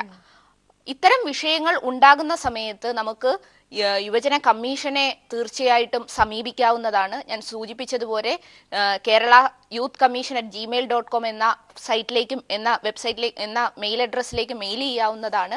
അതോടൊപ്പം തന്നെ കമ്മീഷനെ നേരിട്ട് സമീപിക്കാം, കമ്മീഷൻ അംഗങ്ങളുടെ അടുത്ത് എത്താം. എല്ലാ തരത്തിലും തീർച്ചയായും നമുക്ക് എത്താൻ കഴിയുന്നു. ഇതിനൊക്കെ അപ്പുറം ഓരോ ക്യാമ്പസുകൾക്കകത്ത് മോണിറ്ററിംഗ് കമ്മിറ്റികൾ ഉണ്ടാകണം, സ്റ്റുഡൻസ് ഗ്രീവൻസ് സെല്ലുകൾ ഉണ്ടാകണം. സർവകലാശാലകൾക്ക് തങ്ങളുടെ നിയന്ത്രണത്തിലുള്ള കോളേജുകളെ നിയന്ത്രിക്കുവാനുള്ള കൃത്യമായ ഉത്തരവാദിത്വം ഉണ്ടാകണം. ഇതെല്ലാം കൃത്യമായി നടപ്പിലാക്കുന്നുണ്ടോ എന്ന് നോക്കുവാൻ പറ്റിയ ഏജൻസികൾ നമ്മുടെ സമൂഹത്തിൽ, നമ്മുടെ രംഗത്തുണ്ടാകണം. ബഹുമാന്യനായ വിദ്യാഭ്യാസ മന്ത്രി വളരെ കൃത്യമായിട്ടുള്ള അഭിപ്രായം തന്നെയാണ് സൂചിപ്പിച്ചിരിക്കുന്നത്. അദ്ദേഹം സൂചിപ്പിച്ചത് ഇത് കൃത്യമായി പഠനത്തിന് വിധേയമാക്കേണ്ട ഒരു വിഷയമായി തന്നെ ഇടതുപക്ഷ ഗവൺമെന്റ് ഭരിക്കുന്ന ഘട്ടത്തിൽ കേരളത്തിന് ബഹുമാന്യനായ വിദ്യാഭ്യാസ മന്ത്രി സൂചിപ്പിച്ചിട്ടുണ്ട്. അതുകൊണ്ട് തീർച്ചയായും ഒരു വലിയ പഠനത്തിന് വിധേയമാക്കണം. കേരളത്തിലെ ഗവൺമെന്റ് തന്നെ സ്വാശ്രയ കോളേജുകൾ ഇനിയും അനുവദിക്കുന്നതിനെ സംബന്ധിച്ച് ഇത്തരം പ്രശ്നങ്ങളുടെ ഒക്കെ അടിസ്ഥാനത്തിൽ ഗവൺമെന്റ് ഉൾപ്പെടെ സ്വീകരിച്ച നയം, പക്ഷെ അത് കോടതിയിൽ പോയപ്പോൾ ചലഞ്ച് ചെയ്യപ്പെട്ടിരിക്കുകയാണ്. എങ്കിൽ കൂടി സ്വാശ്രയ കോളേജുകൾ കുമിളുപോലെ നാട്ടിനകത്ത് രൂപപ്പെടുമ്പോൾ അതിനകത്ത് വിദ്യാർത്ഥികൾക്ക് ലഭിക്കേണ്ട സൗകര്യങ്ങൾ ലഭിക്കുന്നുണ്ടോ, ഇൻഫ്രാസ്ട്രക്ചർ ലഭിക്കുന്നുണ്ടോ, അവർ പീഡനത്തിന് ഇരയാകുന്നുണ്ടോ, മാനസികമായി അവർ തളരുന്നുണ്ടോ, ഇതൊക്കെ മനസ്സിലാക്കുവാനുള്ള മോണിറ്ററിംഗ് ഏജൻസികൾ കൂടി നമ്മുടെ സമൂഹത്തിൽ രൂപപ്പെടേണ്ടതുണ്ട്. അതോടൊപ്പം മാതാപിതാക്കൾക്ക് കൃത്യമായ ഒരു ധാരണ ഉണ്ടാകേണ്ടതുണ്ട്. തങ്ങളുടെ കുട്ടികൾ രാവിലെ സ്കൂളിലേക്ക് പോകുമ്പോൾ ടൈയും ടാഗും ഒക്കെ ഇട്ട് ഇൻസേർട്ട് ചെയ്ത് പോകുമ്പോൾ അവർ തിരിച്ച് വീട്ടിലേക്ക് എത്തുന്നതും അതേ മാനസികാവസ്ഥയിൽ തന്നെയാണോ എന്ന് മനസ്സിലാക്കുവാൻ നമ്മളുടെ മാതാപിതാക്കൾക്കും സാധിക്കേണ്ടതുണ്ട്. അതോടൊപ്പം തന്നെ പലപ്പോഴും വിഷയങ്ങളെ ഒതുക്കി തീർക്കാനുള്ള ഒരു സമീപനം നമ്മൾ അവസാനിപ്പിക്കണം. ഇപ്പോൾ യുവജന കമ്മീഷന്റെ മുമ്പിൽ വന്ന മറ്റൊരു പരാതി ഡ്രസ് കോഡിനെ സംബന്ധിച്ചാണ്. ഇവിടെ നെഹ്റു കോളേജിലെ വിദ്യാർത്ഥികൾ ഇന്നലെ വിളിച്ചപ്പോൾ അവർ പറയുന്നതും കേട്ടത് പലപ്പോഴും വന്ന് മുഖത്തൊക്കെ തൊട്ടു നോക്കും. നിങ്ങൾ ഷേവ് ചെയ്തിട്ടുണ്ടോ എന്ന് അറിയുന്നതിന് വേണ്ടി മുഖത്ത് തൊട്ട് നോക്കുന്ന തരത്തിലുള്ള രീതി ഇത്തരം കോളേജുകളിൽ നിലനിൽക്കുന്നു. ഇപ്പൊ ജിഷ്ണുവിന്റെ ഏറ്റവും വലിയ കുറ്റമായിട്ട് ആദ്യം അവർ പറഞ്ഞത് ജിഷ്ണുവിന്റെ മുടി കണ്ടാൽ അറിയാം എന്തോ വലിയ പ്രശ്നമാണ്. അപ്പം ഒരു കുട്ടിയുടെ മുടി വളർത്തുന്നത്, താടി വളർത്തുന്നത്, അല്ലെങ്കിൽ അവന്റെ വസ്ത്രധാരണം, ഇതൊക്കെ ആണ് അവന്റെ പേഴ്സണാലിറ്റി അല്ലെ അവന്റെ സ്വഭാവ രീതി എന്ന് പറയുന്ന സദാചാര പോലീസിന് മറ്റൊരു മുഖമായി പലപ്പോഴും ഇവർ മാറുന്നുണ്ട്. അപ്പൊ അത്തരത്തിലുള്ള സമീപനങ്ങളൊക്കെ അവസാനിപ്പിക്കുന്നതിന് വേണ്ടി കൃത്യമായ ഇടപെടൽ ഉണ്ടാകുന്നതിന് വേണ്ടി യുവജന കമ്മീഷൻ ശുപാർശ ചെയ്യും. യെസ്, ശ്രീ പി ബിജു, നേരത്തെ ഇവിടെ ഇപ്പോൾ ബ്രൗണി അടക്കം പറഞ്ഞിരുന്നു. അതായത് നേരത്തെ മുതൽക്കേ തന്നെ ഇത്തരം പല കാര്യങ്ങളും പല ഘട്ടങ്ങളിൽ ചിലയിടത്ത് പരാതിയായൊക്കെ വന്നിട്ടുണ്ട്. ഒരുപക്ഷെ അത് പുറം ലോകം കാണാതെ അത് പോയിട്ടുണ്ട്. അത് ഇവരുടെയൊക്കെ ഒരു പണക്കൊഴുപ്പിന്റെ ഒക്കെ അതിന്റെ ഒരു പിൻബലം കൊണ്ടൊക്കെ ആയിരിക്കും. പക്ഷെ ഒരു പരിധി വരെ ഇത്തരക്കാരെ തടഞ്ഞു നിർത്താൻ കഴിയാതെ പോയതിന്റെ ഒരു വലിയ പ്രശ്നം നിലനിൽക്കുന്നില്ലേ? പ്രത്യേകിച്ച് ഇവിടെ ഡോക്ടർ സൂചിപ്പിച്ചതുപോലെ തന്നെ സ്വാശ്രയ കോളേജുകൾ എന്ന് വരുമ്പോൾ തന്നെ സമൂഹത്തിനുണ്ടായിരുന്ന ഒരു ആശങ്ക എന്നത് വളരെ വലുതാണ്. അത് ഈ കോളേജിന്റെ പ്രവർത്തനങ്ങളിൽ അടക്കമുള്ള കാര്യങ്ങളിൽ ഉണ്ട്, വിദ്യാർത്ഥികളുടെ ഭാവി അടക്കം ഉള്ള വിഷയങ്ങളിൽ. ആ ഒരു വിഷയത്തിൽ, ആ ഒരു തലത്തിൽ നോക്കിയാൽ ഇവിടെ വരെ കാര്യങ്ങൾ കൊണ്ടുചെന്ന് എത്തിച്ചത്, ഒരു ജിഷ്ണുവിന്റെ മരണം, അതിനുശേഷം നമ്മൾക്ക് ഇങ്ങനെ ഇരുന്ന് സംസാരിക്കേണ്ട ഒരു അവസ്ഥയിലേക്ക് പോലും കാര്യങ്ങൾ കൊണ്ടുചെന്ന് എത്തിച്ചത് എവിടെയൊക്കെയോ ഉണ്ടായ അങ്ങനെ ഒരു വലിയ അലംഭാവത്തിന്റെ പ്രശ്നമല്ലേ ശ്രീ ബിജു? ഇത് പ്രശ്നം ഒന്ന്, ഈ സ്വാശ്രയ കോളേജുകൾ എല്ലാ നിയമങ്ങളെയും അട്ടിമറിച്ചുകൊണ്ടാണ് പ്രവർത്തിക്കുന്നത്. പല നിയമങ്ങളും ഇവർ അട്ടിമറിക്കപ്പെടും. അതിൻ്റെ ഏറ്റവും ഉദാഹരണമാണ് ഒന്ന്, കോളേജിൻ്റെ ഞാൻ നേരത്തെ സൂചിപ്പിച്ചു അച്ചടക്കവുമായി ബന്ധപ്പെട്ട് മാനേജ്മെൻറ്റിന് റോളും ഇല്ല. അവർക്ക് കുട്ടികളുടെ അച്ചടക്കവും മറ്റു കാര്യങ്ങൾ ഇടപെടേണ്ട ഒരു കാര്യവുമില്ല. കാരണം അവർ ക്വാളിഫൈഡ് അല്ല, അവർക്ക് പ്രത്യേകിച്ച് മാനദണ്ഡങ്ങൾ പലപ്പോഴും അവർ ഇടപെടുന്നു. അതുകൊണ്ടാണ് ഇവർ അഭിപ്രായം പറയുന്നത്. 2, അൺക്വാളിഫൈഡ് ആയിട്ടുള്ള ടീച്ചേഴ്സ് ആയതുകൊണ്ടാണ് ഇവർ ഈ കവലച്ചട്ടമ്പിമാരെ പോലെ ഇടപെടുന്നത്. ക്വാളിഫൈഡ് ആയിട്ടുള്ള ടീച്ചേഴ്സ് ബിടെക്കിനും മറ്റുമൊക്കെ പഠിച്ചുകൊണ്ടിരിക്കുന്ന കുട്ടികളുടെ ഭാഗത്ത് എന്തെങ്കിലും വീഴ്ച ഉണ്ടായിരുന്നു ഈ രൂപത്തിലല്ല വിദ്യാർത്ഥികളെ കൈകാര്യം ചെയ്യേണ്ടത്. അപ്പോൾ ആ ഒരു സംസ്കാരത്തിലേക്ക്, ആ ഒരു ബോധ നിലവാരത്തിലേക്കൊന്നും പോകാൻ പറ്റുന്ന രൂപത്തിലുള്ള ടീച്ചേഴ്സിനെല്ലാം അവരെടുത്ത് ഇവരെന്താ നിശ്ചിത ചെറിയ വേതനത്തിൽ കിട്ടുന്ന ആളിനെ വെച്ച് പഠിപ്പിക്കും. അതോടൊപ്പം നിരന്തരമായ എല്ലാ നിയമങ്ങളും അട്ടിമറിക്കപ്പെടും. അങ്ങനെ നിയമങ്ങളെല്ലാം അട്ടിമറിച്ചുകൊണ്ട് പ്രവർത്തിക്കുന്നതിൻ്റെ ഭാഗമായിട്ടാണ് ഇത്തരം സംഭവങ്ങൾ ഉണ്ടായിക്കൊണ്ടിരിക്കുന്നത്. ഇവിടെ കർശനമായിട്ടുള്ള നിലപാട് അധികാരികൾ സ്വീകരിക്കണം. ഒന്ന്, സർവകലാശാലയ്ക്ക് കർശനമായിട്ട് ഇടപെടാൻ പറ്റും, തുടർച്ചയായി ഇടപെട്ടുകൊണ്ടിരിക്കാൻ പറ്റും, ദൈനംദിനം ഇടപെട്ടുകൊണ്ടിരിക്കാൻ പറ്റും. 2, പൊതുസമൂഹത്തിന് നല്ല നിലയിൽ ഇടപെടാൻ പറ്റും. രക്ഷിതാക്കൾക്ക് പലപ്പോഴും വരുന്ന ഒരു പരിമിതി എന്ന് പറഞ്ഞാൽ ഇപ്പോൾ ഈ ഇൻ്റേണൽ അസസ്മെൻറ്റും മറ്റുമൊക്കെ ഈ അധ്യാപകർ തന്നെയാണ് മാർക്കിടുന്നത്. അപ്പോൾ അവർ ഇങ്ങനെ മാനേജ്മെൻറ്റിനെതിരെ അല്ലെങ്കിൽ ഇത്തരം തെറ്റായ നിലപാട് സ്വീകരിക്കുന്ന അധ്യാപകർക്കെതിരെ എന്തെങ്കിലും സംസാരിച്ചാൽ, അഭിപ്രായം പറഞ്ഞാൽ കുട്ടിയുടെ ഭാവി നഷ്ടപ്പെടുമോ, അവർ പരാജയപ്പെടുമോ? കാരണം ഇന്നത്തെ ഒരു കാലഘട്ടത്തിൽ വിദ്യാഭ്യാസം എന്ന് പറഞ്ഞാൽ രക്ഷിതാക്കളുടെ ഒരു ഏറ്റവും പ്രധാനപ്പെട്ട ഒരു അജണ്ടയാണ്. അത് കഴിഞ്ഞിട്ട് അവർക്ക് മറ്റു എല്ലാ കാര്യങ്ങളും ഉള്ളൂ. അപ്പോൾ അങ്ങനെ ഒരു ആശങ്ക, ഒരു പരിമിതി രക്ഷിതാക്കൾക്കുണ്ട്. അതുകൊണ്ടാണ് പലപ്പോഴും ഇത്തരം ഒറ്റപ്പെട്ട പ്രശ്നങ്ങൾ രക്ഷിതാക്കളുടെ ശ്രദ്ധയിൽപ്പെട്ടാൽ പോലും അവർ സംഘടിതമായി പ്രതിരോധിക്കാൻ രംഗത്തിറങ്ങാത്ത, എങ്ങനെയെങ്കിലും 1-2 വർഷം പഠിച്ച് അങ്ങ് പൊക്കോട്ടെ, എങ്ങനെയെങ്കിലും അവിടെ നിന്ന് രക്ഷപ്പെട്ടു പോവാം, ആ ഒരു മനസ്സിന് ചെയ്തുകൊണ്ടിരിക്കുന്നത്. ഇത് ഒന്ന് സർവകലാശാല കർശനമായിട്ട് ഇടപെടണം. അതോടൊപ്പം തന്നെ പൊതുസമൂഹം, കാരണം ഇതെല്ലാം ചെയ്യുന്ന നിയമവിരുദ്ധമാണ്. ഒരു മാനേജർക്ക്, ഒരു കച്ചവടക്കാരനോ ഒരു കോളേജിലും കാര്യമില്ല. 2, ഒരു മാനേജ്മെൻറ്റിനോ ഒരു പ്രിൻസിപ്പലിനോ കുട്ടികളെ ഈ രൂപത്തിൽ കൈകാര്യം ചെയ്യാനുള്ള നിയമപരമായിട്ടുള്ള അവകാശമില്ല. ഇത് ഗുണ്ടാസംഘം കൈകാര്യം ചെയ്യും പോലെയാണ്, നാട്ടിലെ കവലച്ചട്ടമ്പിയോരെ കൈകാര്യം ചെയ്യും പോലെയാണ്. ഹോക്കി സ്റ്റിക്കുമായിട്ട് എന്തിനാ ഇടിമുടി, എന്തിനാ PRO, എന്തിനാ കോളേജിൽ PRO ഇരിക്കുന്നത്, എന്തിനാ കേരളത്തിൽ എത്ര കോളേജിൽ PRO ഉണ്ട്? അപ്പോൾ ഇതൊക്കെ ഒരു പ്രത്യേക സംവിധാനം ഇവർ രൂപപ്പെടുത്തിയെടുക്കുകയാണ്. ആ സംവിധാനം രൂപപ്പെടുത്തിയെടുത്തുകൊണ്ട് ഇവർക്ക് ഇഷ്ടമുള്ള കാര്യങ്ങൾ പ്രചരിപ്പിക്കുന്നതിനും ഇവർ ഇഷ്ടമുള്ള കാര്യങ്ങൾ നടത്തുന്നതിന് വേണ്ടിയിട്ടാണ് ഇവിടെ ചെയ്യാൻ കഴിയുന്നത്. ഒന്ന്, കർശനമായിട്ടുള്ള നിലപാട് സ്വീകരിക്കണം. പലപ്പോഴും ഇത്തരം സമീപനങ്ങളെ ചിലപ്പോൾ ഒന്ന് പ്രതിരോധിക്കുമ്പോൾ അക്രമമായി ചിത്രീകരിക്കപ്പെടും. അതിലാണ് ഇവർ രക്ഷപ്പെടുന്നത്. അല്ലെങ്കിൽ മറ്റ് ചില സ്വാധീനം കേരളത്തിൽ പല രൂപത്തിൽ, ചിലർ ഇവർ പണത്തിൻ്റെ സ്വാധീനത്തിലാണെങ്കിൽ, വേറെ ചിലർ മറ്റു മതത്തിൻ്റെ സ്വാധീനത്തിലായിരിക്കും, അല്ലെങ്കിൽ വേറെ ഏതിൻ്റെങ്കിലും സ്വാധീനത്തിലായിരിക്കും. അപ്പോൾ ആ സ്വാധീനത്തിൻ്റെ ബലത്തിലാണ് ഈ പാവങ്ങളോട് ഈ ഹുങ്ക് കാണിക്കുന്നത്. ഈ പാവപ്പെട്ട കുട്ടികൾ അവിടെ പഠിക്കാൻ ചെല്ലുന്ന കുട്ടികളിപ്പോൾ എല്ലാം പണക്കാരൊന്നുമല്ല സ്വാശ്രയ കോളേജിൽ പഠിക്കുന്നത്. നാട്ടിലെ സാധാരണക്കാരൻ്റെ മക്കളും വല്ല ലോണൊക്കെ എടുത്താണ് അവിടെ ചെന്ന് പഠിക്കാൻ കയറുന്നത്. അപ്പോൾ അവരോട് ഈ പണത്തിൻ്റെ ഹുങ്കിൽ, അതിൻ്റെ ധാർഷ്ട്യത്തിൽ ഒരു നിലവാരമില്ലാതെ, ഇവർക്ക് വിദ്യാഭ്യാസം എന്തെന്നറിയില്ല. ഒരു വിദ്യാഭ്യാസ സ്ഥാപനം നടത്തി നല്ലൊരു ടീച്ചറാണ്, നല്ലൊരു അധ്യാപകനായിരുന്നു ഇതിൻ്റെ മാനേജറെങ്കിൽ ഇങ്ങനെ കുട്ടികളെ കൈകാര്യം ചെയ്യില്ല. അതിനെ സംബന്ധിച്ചൊരു കോമൺ സെൻസ് ഇല്ല, അതിനെ സംബന്ധിച്ചൊരു ധാരണയില്ല. ഇത് മറ്റ് ബ്ലേഡും മറ്റുമൊക്കെ നടത്തിയിരുന്നവർ കുറേ പണമൊക്കെ കിട്ടിയപ്പോൾ കുറച്ച് കോളേജൊക്കെ ആരംഭിച്ച് അതിൻ്റെ ഒരു ബലത്തിൽ ഒരു സാമൂഹിക അംഗീകാരമൊക്കെ നേടിയെടുത്ത് അതിൻ്റെ ഒരു കാര്യങ്ങളാണ് ചെയ്തുകൊണ്ടിരിക്കുന്നത്. ഒരു കാരണവശാലും വിദ്യാഭ്യാസ സ്ഥാപനങ്ങളിൽ ഇത് അംഗീകരിച്ചു കൊടുക്കാൻ പാടില്ല. സമൂഹം ഇത്തരം പ്രശ്നങ്ങളിൽ ഒറ്റക്കെട്ടായി, കാരണം ഇവർ പല ക്യാമ്പയിനും നടത്തും, അതിനെതിരെ ഒറ്റക്കെട്ടായി ഇങ്ങനെയുള്ള സ്ഥാപനം ഇത്തരം നിയമവിരുദ്ധമായി ഇത്തരം ഒരു മാഫിയ സംഘങ്ങളെ പോലെ, അല്ലെങ്കിൽ കൊള്ളപ്പലിശക്കാരനെ പോലെ, അല്ലെങ്കിൽ ആ ഒരു സംസ്കാരത്തിൽ പ്രവർത്തിക്കുന്ന ആരാണോ അവർ, അത്തരം സംസ്കാരമുള്ളവർ നമ്മുടെ നാട്ടിൽ പല ബിസിനസ് നടത്തുന്നുണ്ട്. ആ ഒരു ബിസിനസ് എന്നുള്ള രൂപത്തിലേക്ക് വിദ്യാഭ്യാസ സ്ഥാപനം മാറാൻ പാടില്ല, അത് അനുവദിക്കില്ല. അങ്ങനെ ചെയ്താൽ അതിന് ശക്തമായിട്ടുള്ള എല്ലാ തരത്തിലുമുള്ള പ്രതിരോധം ജനങ്ങൾ സംഘടിച്ച് നേരിട്ട് അവർക്കൊന്നും ഒന്നും ചെയ്യാൻ കഴിയില്ല. ജനങ്ങൾ സംഘടിച്ച് നിന്നുകൊണ്ട് ഇത്തരം പ്രശ്നങ്ങളെ സമീപിക്കുകയും ഇത്തരം പ്രശ്നങ്ങളെ നേരിടുകയും ചെയ്തു കഴിഞ്ഞാൽ ഈ പണത്തിൻ്റെ കൊഴുപ്പൊക്കെ അവസാനിക്കും. ഒരു PROയ്ക്കും ധൈര്യം വരില്ല അടിക്കാൻ. ഒരു PROയ്ക്കോ ഒരു അധ്യാപകനോ അടിക്കാൻ ധൈര്യം വിട്ടില്ല. കാരണം അധ്യാപകൻ എന്ന സംസ്കാരത്തിൽ നിന്ന് മാറിയാണ് അവരിടപെടുന്നത്. കവലച്ചട്ടമ്പി എങ്ങനെയാണോ പെരുമാറുന്നത് അതേ രൂപത്തിൽ തിരിച്ച് പെരുമാറിയിട്ടേ കാര്യമുള്ളൂ. ആ രൂപത്തിലേക്ക് കാര്യങ്ങൾ എത്തണം, ആ രൂപത്തിലേക്കായിരിക്കും കാര്യങ്ങൾ എത്തേണ്ടി വരിക. ഇതവരെ അവസാനിപ്പിച്ച് മാനം മര്യാദയ്ക്ക് കോളേജ് നടത്തി അവിടെ ഒരു നല്ല വിദ്യാർത്ഥികൾക്ക് പഠിക്കാൻ കഴിയുന്ന ഒരു അന്തരീക്ഷത്തിലേക്ക് വിദ്യാഭ്യാസ സ്ഥാപനങ്ങളെ എത്തിക്കാതെ ഇവർക്ക് കുറേ പണമുണ്ടാക്കുന്നതിന് വേണ്ടി, കുറേ കാശുണ്ടാക്കുന്നതിന് വേണ്ടി ജയിലുകളിൽ പോലും ഈ ഒരു അവസ്ഥയില്ല. ഇത്തരം ജയിൽ സൂപ്രണ്ടുമാർ പോലും ഇങ്ങനെ കാണിക്കില്ല. അപ്പോൾ ആ രൂപത്തിലേക്ക് കോളേജുകൾ മാറാൻ പറ്റില്ല. ഒന്ന്, പഠനപരമായിട്ട് ഒട്ടേറെ ദോഷങ്ങളുണ്ടാവും. കുട്ടികളെ സമൂഹത്തിന് ഗുണകരമല്ലാതായി മാറും. ജിഷ്ണുവിനെപ്പോലുള്ള ഉദാഹരണങ്ങൾ കൃത്രിമമായിട്ടുള്ള അച്ചടക്കവും മറ്റൊരു ഗുണ്ടാ സംഘങ്ങൾ എന്താ പറയുന്നത് ചെയ്യുന്ന അച്ചടക്കം, അതാണ് ഈ റാഗിങ് മറ്റുമൊക്കെ ഉണ്ടാകുന്നത്. ഇവരിതാണ് പഠിക്കുന്നത്. ഇവർ ഈ പറയുന്ന PRO എന്ന് അല്ലെങ്കിൽ ഇവർ അവിടെ ഡെപ്യൂട്ടി ചെയ്യുന്ന സ്റ്റാഫുകളിൽ നിന്ന് ഇവർ പഠിക്കുന്നതാണ് മറ്റുള്ളവരെ അടിച്ച് മര്യാദ പഠിപ്പിക്കുക, മറ്റുള്ളവരെ ഭീഷണിപ്പെടുത്തി മര്യാദ കൊടുക്കുക, മറ്റുള്ളവരെ മറ്റേ ഹോക്കി സ്റ്റിക്ക് ഇട്ടടിക്കുക. ഇത് തന്നെയായിരിക്കും ഇവർ താഴോട്ടിറങ്ങി കാണിക്കുന്നത്. അപ്പോൾ അതൊരു വലിയ സമൂഹത്തിന് തന്നെ ഭീഷണിയാണ്. അതുകൊണ്ട് ഇത്തരം കാര്യങ്ങൾ ആവർത്തിക്കാതിരിക്കാനുള്ള കർശനമായിട്ടുള്ള നിലപാട് സർവകലാശാലയിലുണ്ടാവണം. സർക്കാരിന് ഒരു പരിധിവരെ ഇടപെടാൻ കഴിയും. ഇതെല്ലാം നിൽക്കുമ്പോൾ തന്നെ ഇതിനകത്ത് കർശനമായി നിലപാട് സ്വീകരിക്കാൻ കഴിയുന്ന പൊതുസമൂഹത്തിനാണ്. എൻ്റേതടക്കമുള്ള യുവജന സംഘടനകൾക്ക്, വിദ്യാർത്ഥി സംഘടനകൾക്ക് ഇതൊന്നും അനുവദിച്ചു കൊടുക്കില്ല. കാരണം വലിയ പോരാട്ടത്തിലൂടെ വലിയ പ്രക്ഷോഭമൊക്കെ കേരളത്തിൽ നടന്നതാണ്.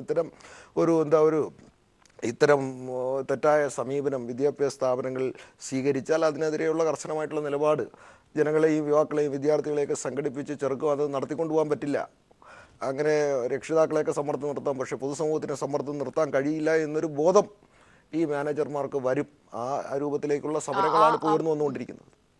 അതുവരെയുള്ള ഒരു പ്രതിഷേധത്തിൽ ഏതായാലും കാര്യങ്ങൾ ഇനി ഒരു ജിഷ്ണു സംഭവം ആവർത്തിക്കാത്ത തരത്തിലേക്ക് കാര്യങ്ങൾ കൊണ്ടുചെന്നെത്തിക്കുമെന്നൊരു പ്രതീക്ഷയിലേക്ക് തന്നെയാണ്. ഏതായാലും വളരെ വേഗം ചർച്ചയിലേക്ക് തിരികെ എത്താൻ ഒരു ഇടവേളയിലേക്ക് തിരികെ ചർച്ചയിലേക്ക് വരികയാണ്. ശ്രീ ബ്രൗണി, നേരത്തെ നമ്മോട് കോയമ്പത്തൂർ കോളേജിൽ പഠിച്ച ഒരു വിദ്യാർത്ഥി തന്നെ പറയുകയുണ്ടായി, പല കാര്യങ്ങളിലും ഫീസ് ഇല്ല, അല്ലെങ്കിൽ ഇപ്പോൾ ബസ് ഫെയർ ഇല്ല എന്നൊക്കെ പറഞ്ഞെങ്കിലും പിന്നീട് ഇവരുടെ കയ്യിൽ നിന്നൊക്കെ പണം മേടിക്കുന്ന ഒരു രീതിയായിരുന്നു ഉണ്ടായിരുന്നത്. ഇത്തരത്തിൽ അമിതമായി പൈസ ഈടാക്കുന്ന ഒരു ശൈലിയും കൂടി അവിടെ ഉണ്ടായിരുന്നോ ബ്രൗണി പഠിച്ച ഘട്ടത്തിൽ?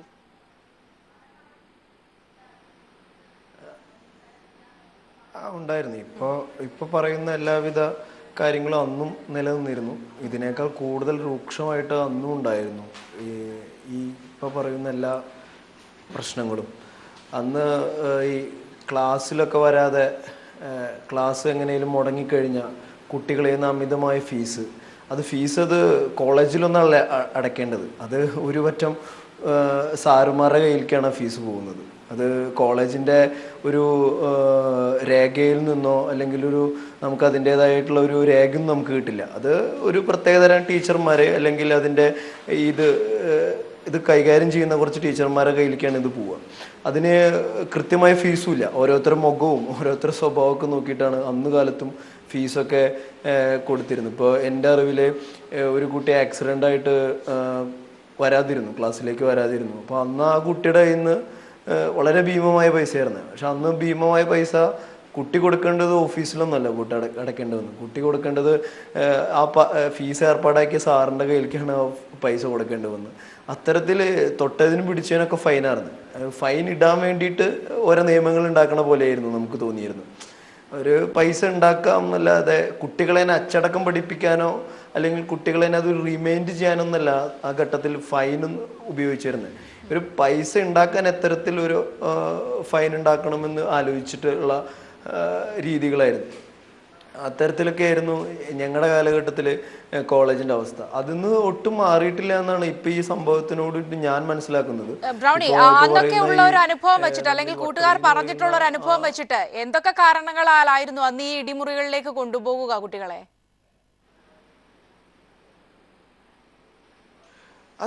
അത് പലതരം കാരണങ്ങളാവുക. അത് എന്ത് കാരണം എന്ന് പറയുമ്പോൾ ഞാൻ ഒരു ഉദാഹരണം പോലെ, ഇപ്പോൾ കൂർത്ത ഷൂ ഇട്ടില്ലെങ്കിൽ നമ്മളതിനെ അങ്ങോട്ട് കൊണ്ടു. പിന്നെ ചോദ്യം ചെയ്യാനൊന്നും പാടില്ല. അത് അവർ തീരുമാനിക്കുന്ന കുറച്ച് കാര്യങ്ങളുണ്ട്.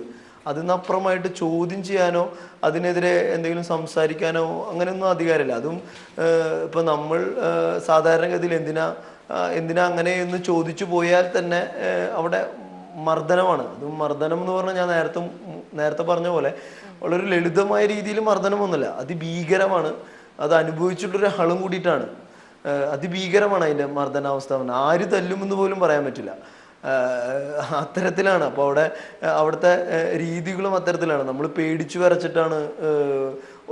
ഫസ്റ്റ് ഇയറൊക്കെ നമ്മൾ അവിടേക്ക് പോകുമ്പോൾ തീർത്തും പേടിയായിരുന്നു. കാരണം റാഗിങ് കിട്ടിയെന്ന് പറഞ്ഞാലും, നമ്മൾ റാഗിങ്ങിന് അടിമയായി എന്ന് പറഞ്ഞാലും നമ്മളെ തല്ലും, നമ്മൾ റാഗിങ്ങിന് അടിമയായിട്ട് പറയാതിരുന്നാലും തല്ലും. അങ്ങനത്തെ ഒരു അവസ്ഥയായിരുന്നു അവിടെയൊക്കെ.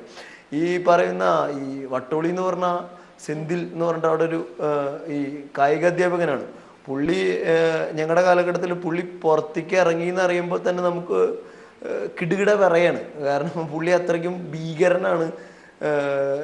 ആ ലുക്കിൽ മാത്രമല്ല ഭീകരൻ, അയാള് ശരിക്കൊരു ഭീകരനായിരുന്നു. അത്തരത്തിൽ നേരത്തെ മുൻ പറഞ്ഞ ആൾക്കാർ പറയുന്ന പോലെ ഒരു അധ്യാപകന് ചേർന്നിട്ടുള്ള സ്വഭാവങ്ങളോ അങ്ങനത്തെ ഒരു ഗുണങ്ങളും ഉണ്ടായിരുന്നില്ല. ഒരു പക്ക ലോക്കൽ ഗുണ്ട, അതിൻ്റെ അപ്പുറത്തേക്ക് അയാൾക്ക് വേറെ വിശേഷണമൊന്നുമില്ല. അയാൾ ഇപ്പം ഈ വിഷയത്തിന് ശേഷം ഫേസ്ബുക്കിൽ വന്നിട്ടുള്ള ഒരുപാട് കമൻസ് നോക്കിയാലും നമുക്ക് മനസ്സിലാവും അയാളുടെ കയ്യിൽ നിന്ന് തല്ല് കിട്ടിയിട്ടോ അല്ലെങ്കിൽ അയാൾ തല്ലുന്നത് കണ്ടിട്ടുള്ള ഒരുപാട് ആൾക്കാരുണ്ട്. അത് ഒരു വളരെ ചുരുക്കം കുട്ടികളുടെ മാത്രം ഒരു അഭിപ്രായങ്ങളല്ല. അത് ആൺ പെൺ വ്യത്യാസമില്ലാതെ എല്ലാവരും ആ മർദ്ദന മുറകൾ കണ്ടിട്ടോ കേട്ടിട്ടോ ഉള്ള പരിചയങ്ങളുണ്ട്. അത്തരത്തിലൊരു ഭീതി വെളിവാക്കുന്ന രീതിയിലുള്ള ഒരു രീതി തന്നെയാണ് അവിടെ നടന്നു പോകുന്നത്. അതിനൊന്നും നമ്മൾ മേമ്പുടി ചേർത്തിട്ട് പറയുന്നൊന്നുമല്ല, അത് സത്യാവസ്ഥയാണ്. അവിടെ സംഭവിച്ചിട്ടുള്ള ഒരു അവസ്ഥയാണത്. അതിനൊരു വ്യത്യാസങ്ങളൊന്നുമില്ല അതിന്. യെസ്, ഡോക്ടർ അരുൺ, ഇവിടെ നേരത്തെ സൂചിപ്പിച്ചതുപോലെ പല മാതാപിതാക്കൾക്കും ഈ വിഷയങ്ങൾ അറിയാം. ഇപ്പൊ കുട്ടികൾ പുറത്ത് പറയാത്തതാണെങ്കിൽ ഒരുപക്ഷെ നമുക്കറിയാം അവരെങ്ങനെയായിരിക്കും വീട്ടുകാർ റിയാക്ട് ചെയ്യുക, അല്ലെങ്കിൽ എങ്ങനെയായിരിക്കും ടീച്ചർമാർ റിയാക്ട് ചെയ്യുക, ഞങ്ങളുടെ ഭാവിയെ അത് ബാധിക്കും, അങ്ങനെ ഒരു ടെൻഷൻ കുട്ടികൾക്ക് ഉണ്ടാകും. പക്ഷേ ഈ കാര്യങ്ങളൊക്കെ എങ്ങനെ ഇത്രയും കൂളായിട്ട് മാതാപിതാക്കൾക്ക് ഹാൻഡിൽ ചെയ്യാൻ പറ്റുന്നത്? നമ്മുടെ കേരളത്തിലെ ഇപ്പോഴത്തെ ഒരു അവസ്ഥ വെച്ച് നോക്കിക്കഴിഞ്ഞാൽ ഈ കൗമാരപ്രായത്തിൻ്റെ ഒരു മധ്യകാലഘട്ടം എത്തുമ്പോൾ തന്നെ ഈ മാതാപിതാക്കൾ കുട്ടികളിൽ നിന്ന്, സ്വന്തം മക്കളിൽ നിന്നും മാനസികമായി വല്ലാതെ അകന്നു പോകുന്നൊരു അവസ്ഥയുണ്ട്. പിന്നെ ഒരുപാട് കാരണങ്ങളുണ്ട്. നമ്മുടെ ഈ ഒരു ഡിജിറ്റൽ വിപ്ലവം അടക്കമുള്ള പല കാരണങ്ങളും അതിന് പുറകിലുണ്ടെന്ന് പറയാം. ഇപ്പോൾ ഒരു ശരാശരി വീടെടുത്ത് കഴിഞ്ഞാൽ ടെലിവിഷൻ്റെ മുമ്പിലിരിക്കുന്ന ഒരു അമ്മ, സ്വന്തമായിട്ടുള്ള മറ്റു ചില കാര്യങ്ങളിൽ തൽപരനായിരിക്കുന്ന അച്ഛൻ, ഏതെങ്കിലും ഒരു ഇലക്ട്രോണിക് ഉപകരണത്തിൻ്റെ മുമ്പിൽ സമയം ചെലവഴിക്കുന്ന കുട്ടികൾ, ഇവർ തമ്മിൽ പരസ്പരം ആശയവിനിമയം നടത്താത്തൊരു സ്ഥിതിവിശേഷം, ഇത് കേരളത്തിൻ്റെ ഒരു യാഥാർത്ഥ്യമാണിത്. ഈ കൗമാരപ്രായം എത്തുമ്പോൾ തന്നെ കുട്ടികളെ ഏറ്റവും കൂടുതൽ സ്വാധീനിക്കുന്ന സുഹൃത്തുക്കളായിരിക്കാം. മാതാപിതാക്കളാണെങ്കിൽ ഈ കുട്ടികളെ ഒരു അച്ചടക്കത്തിൻ്റെ വാൾമുനെ ഉപയോഗിച്ച് എങ്ങനെ അവരെ നിയന്ത്രിക്കാം എന്നുള്ള ഒരു ദിശയിൽ മാത്രം ഈ പേരൻറ്റിങ് എന്നൊരു സംഗതിയെ കാണുന്ന ഒരു അവസ്ഥയിലേക്ക് പോകുന്നു. അപ്പോൾ കുട്ടികൾ പുറത്തേക്ക് പോയി ആഘോഷിക്കുന്നു, കൃത്യസമയത്ത് വരുന്നില്ല, ഒരുപാട് കാര്യങ്ങളിൽ ഒരു വല്ലാത്ത രീതിയിലുള്ളൊരു അച്ചടക്കം അടിച്ചേൽപ്പിക്കുന്ന ഒരു സ്ഥിതിവിശേഷത്തിലേക്ക് മാത്രം ഈ കൗമാരപ്രായത്തിലുള്ള പല കുട്ടികളുള്ള പല വീടുകളിലെ ഒരു അവസ്ഥ നോക്കിക്കഴിഞ്ഞാൽ തന്നെ വളരെ ശബ്ദായമാനമായ ഒരു അന്തരീക്ഷം, ശരിക്കും പറഞ്ഞു കഴിഞ്ഞാൽ വാക്കുകൾ കൊണ്ടുള്ള ഒരു സംഘട്ടനങ്ങൾ തന്നെ, ഒരു സ്നേഹപ്രകടനത്തിൻ്റെ ഒരു അന്തരീക്ഷം വല്ലാതെ കുറഞ്ഞിരിക്കുന്ന ഒരു സാഹചര്യമാണ്. സ്വാഭാവികമായിട്ടും പലപ്പോഴും ഞാൻ മുൻപേ സൂചിപ്പിച്ച പോലെ ഈ കുട്ടിയുടെ താല്പര്യത്തിന് വിരുദ്ധമായിട്ടായിരിക്കാം ഒരു കോഴ്സോ ഒരു കോളേജോ തന്നെ ഈ മാതാപിതാക്കൾ തിരഞ്ഞെടുക്കുന്നു. കുട്ടികളല്ലല്ലോ ഇവിടെ തിരഞ്ഞെടുക്കുന്നു, മാതാപിതാക്കൾ തിരഞ്ഞെടുത്ത് അങ്ങോട്ട് അയക്കുകയാണ്. അപ്പോൾ സ്വാഭാവികമായിട്ടും ആ തീരുമാനത്തിൻ്റെ ഉത്തരവാദിത്വം, ഓണർഷിപ്പ് രക്ഷിതാക്കൾക്കാണ്. അതുകൊണ്ട് അത് ശരിയാണ്, തങ്ങളുടെ തീരുമാനം ശരിയാണ് എന്ന് വരുത്തി തീർക്കേണ്ട ഒരു ബാധ്യതയും ഈ രക്ഷിതാക്കൾക്കുണ്ടെന്നുള്ളതാണ്.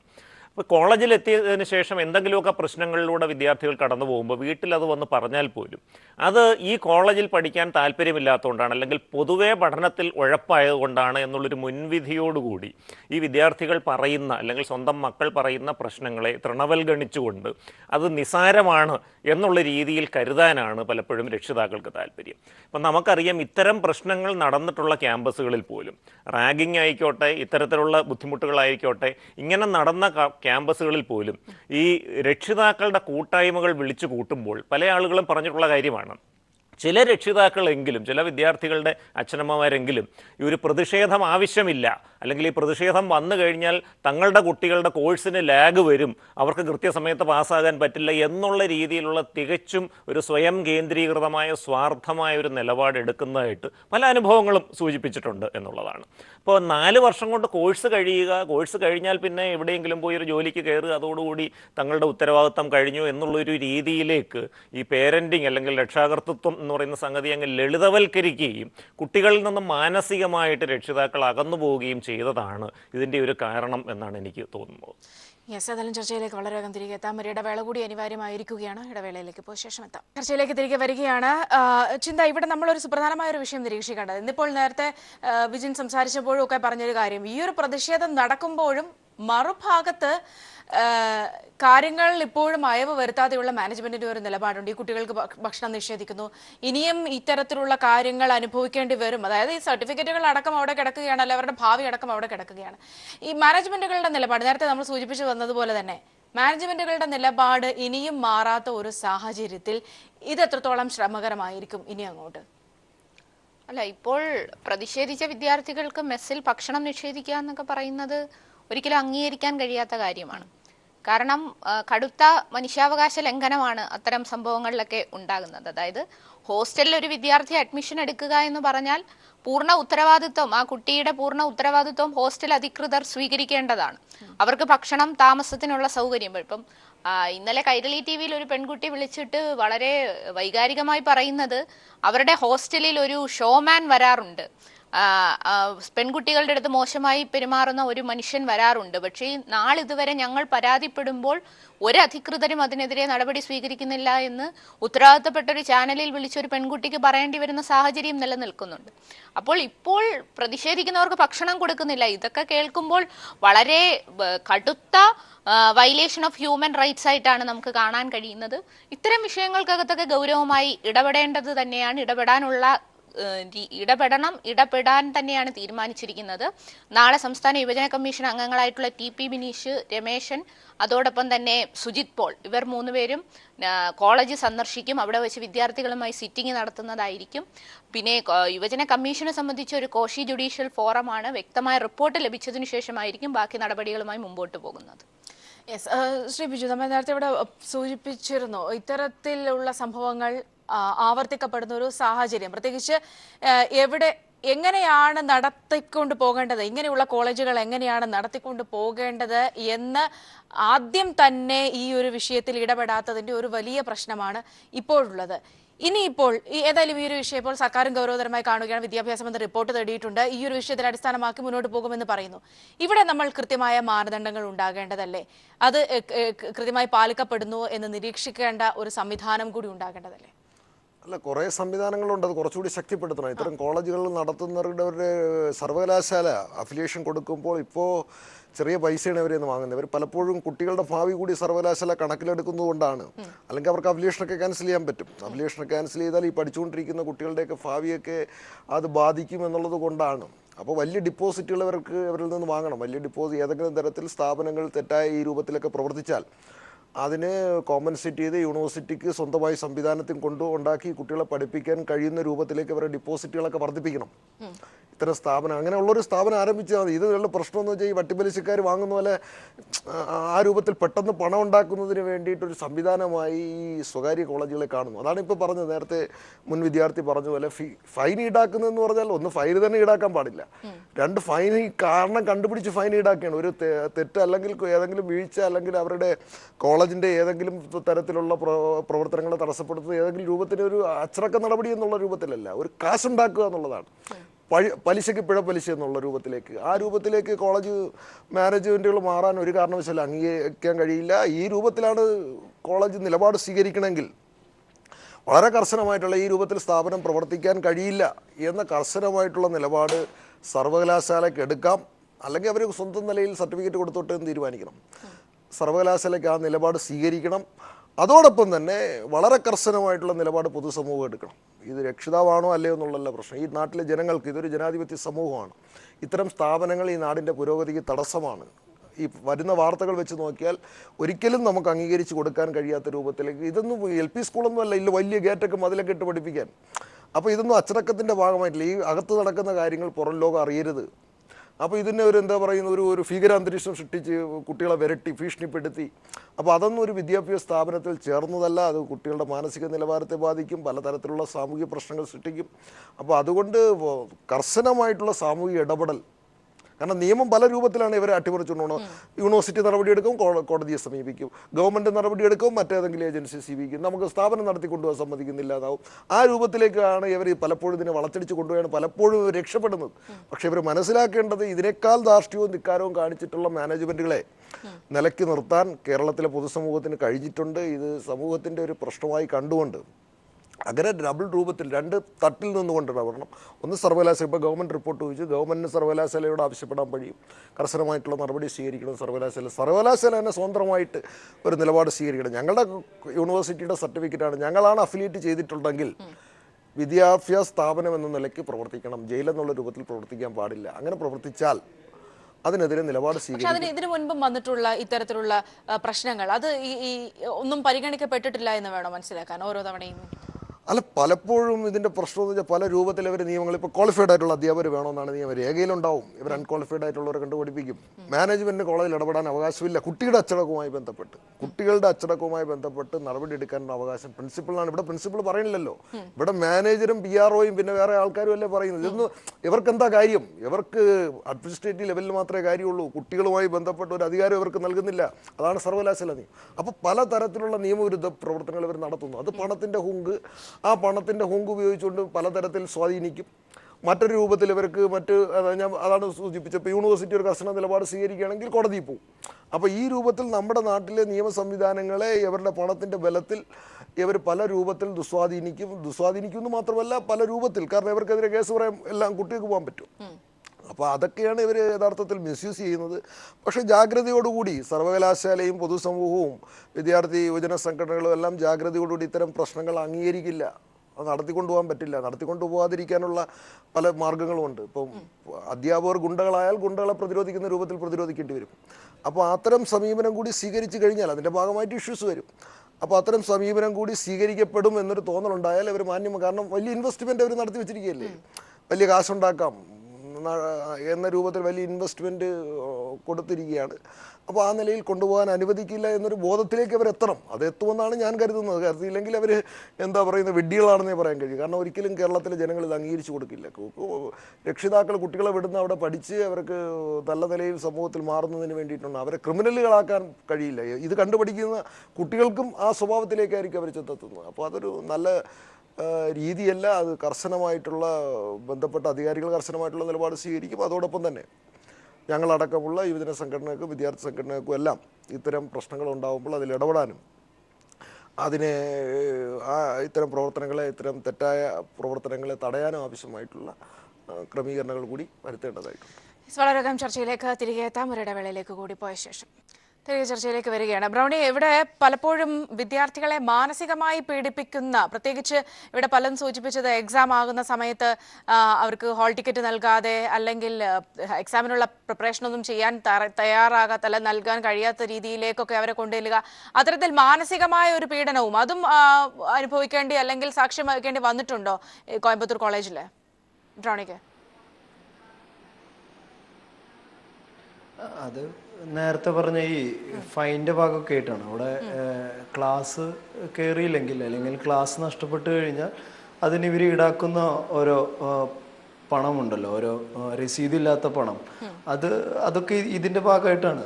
അത് അടച്ചാൽ മാത്രമാണ് നമുക്ക് പരീക്ഷ എഴുതിക്കാൻ നമ്മളെ അനുവദിക്കുള്ളൂ. അല്ലെങ്കിൽ ഫീസ് ഡ്യൂ എന്നൊക്കെ പറഞ്ഞിട്ട് ഒരു തരം ഹരാസ്മെൻറ്റ്. പിന്നെ അത്തരത്തിൽ അധ്യാപകർക്കെതിരെ പ്രതികരിച്ചിട്ടുള്ള ഏതെങ്കിലും ഒരു വിദ്യാർത്ഥി ഇട്ടുണ്ടെങ്കിൽ ആ വിദ്യാർത്ഥിനെ പ്രത്യേകം കോർണർ ചെയ്തിട്ട് ഉള്ള ഒരു ആക്ടിവിറ്റീസും അത്തരത്തിൽ അങ്ങനെ ഇവിടെ നേരത്തെ പറഞ്ഞ പോലെ ഈ ക്വാളിഫൈഡ് അല്ലാത്ത ഒരുപാട് ടീച്ചർമാരുണ്ട്. ഞാനൊക്കെ പഠിക്കുന്ന സമയത്ത് എൻ്റെ തൊട്ട് മുന്നത്തെ കോഴ്സ് പഠിച്ചിട്ട് അവിടെ അധ്യാപകനായിട്ട് കയറിയിട്ടുള്ള ഇഷ്ടംപോലെ ആൾക്കാരുണ്ട്. അതൊക്കെ ഒരുതരം അധ്യാപകനെ ജോലിയോട് തന്നെ നമുക്ക് ഇവരാണോ നമ്മളെ പഠിപ്പിക്കാൻ വരുന്നത് എന്നുള്ള തോന്നൽ ഉളവാക്കുന്ന തരത്തിലാണ് അവിടെ പഠിപ്പിക്കാൻ വരുന്ന ഒരുപാട് സ്റ്റാഫിൻ്റെ അവസ്ഥ. അങ്ങനെയൊക്കെയാണ്. അത് പറഞ്ഞ കുറേ രസം ഉണ്ടാക്കുന്ന കുറേ കാര്യങ്ങളുണ്ട്. അവിടെ പഠിപ്പിക്കാൻ വരുന്നവരുടെ ആ വിഷയത്തിനെ കുറിച്ചിട്ടുള്ള ആധികാരികത അവർക്ക് എത്രത്തോളം ഉണ്ട്, അല്ലെങ്കിൽ പറയാൻ കുട്ടികളെ പഠിപ്പിക്കാൻ മാത്രം അവർ എത്രത്തോളം കഴിവുള്ളവരാണെന്നൊക്കെ ചോദിച്ചു വരുമ്പോൾ കുറേ രസകരമായ കുറേ അനുഭവങ്ങളുണ്ട്. അത് ഈ ചർച്ചയിൽ അത് പറയണ്ടെന്ന് വെച്ചിട്ടാണ്. അവിടെ ഇത്തരത്തിൽ ഈ ഫൈൻ എന്ന പേരിലും ഹരാസ്മെന്റ് അല്ലെങ്കിൽ ഈ അവർക്കെതിരെ മാനേജ്മെന്റിനെതിരെ സംസാരിക്കുന്നവരെ ഒരു പ്രത്യേക രീതിയിലാണ് അവർ കാണുക. അതും വളരെ ധാർഷ്ട്യമാണ് അവിടുത്തെ. ഇപ്പോൾ ഓരോ അധ്യാപകൻ, ഞാനൊക്കെ വളരെ ഈ സർക്കാർ സ്കൂളിലൊക്കെ പഠിച്ചിട്ട് അവിടെ പഠിക്കാൻ പോയതാണ്. നമ്മൾ കണ്ടിട്ടുള്ള ഓരോ ഗുരുക്കന്മാരുണ്ട്, നമ്മൾ കണ്ട് ശീലിച്ചിട്ടുള്ള ഒരു ഗുരുത്വമുണ്ട്. അതൊന്നല്ല അവിടെ ധാർഷ്ട്യമാണ്.